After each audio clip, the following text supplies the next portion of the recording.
le combat, la détermination et le courage qui est le vôtre et qui force l'admiration, les témoignages que vous avez apportés ici, les faits que vous avez portés à notre connaissance, ils attestent d'une chose, ils attestent de la brutalité et de l'arbitraire de l'État colonial.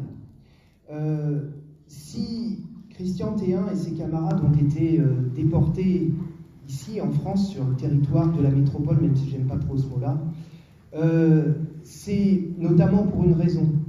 J'appartiens également au Comité international contre la répression, qui a pris l'initiative d'une pétition co-signée par un paquet de syndicalistes, d'élus, et qui exige évidemment la libération immédiate des détenus politiques.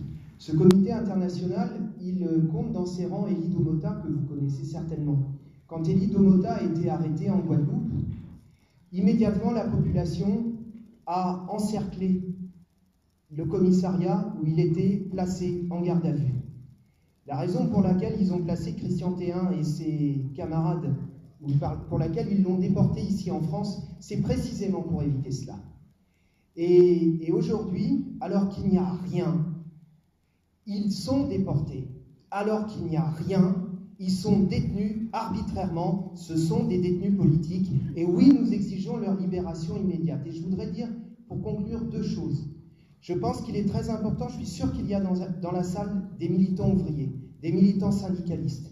Le mouvement ouvrier, c'est sa responsabilité aujourd'hui de dire « nous exigeons la libération immédiate de ces détenus politiques ». Il y a plusieurs organisations, plusieurs syndicats, CGT, Force ouvrière, qui ont pris position, encore trop peu nombreux à mon avis. Ces prises de position doivent se multiplier en direction du gouvernement français, en direction de l'État, pour que l'État prenne la seule décision qui doit être prise, les détenus politiques doivent être libérés. Parce qu'il faut faire connaître cette situation. Et d'une certaine manière, nous avons le même adversaire, et il est au gouvernement. Et c'est la raison pour laquelle ces exigences, on les portera en direction de Darmanin, en direction du garde des Sceaux.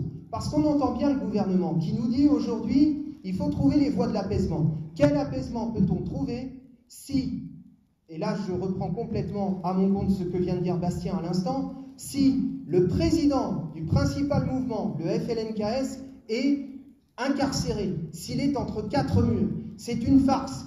Donc si vous voulez réellement apaiser, eh bien libérez les détenus. Et je terminerai par relayer l'appel que vous avez lancé depuis la tribune à la solidarité financière.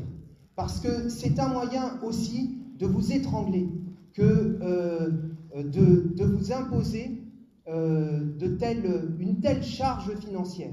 Donc c'est notre responsabilité de prendre en charge cette solidarité par les prises de position notamment, toutes les prises de parole, les initiatives qu'on peut prendre ici même, en direction de ce gouvernement, et par la campagne financière qu'il nous revient tous, je pense, de prendre en charge.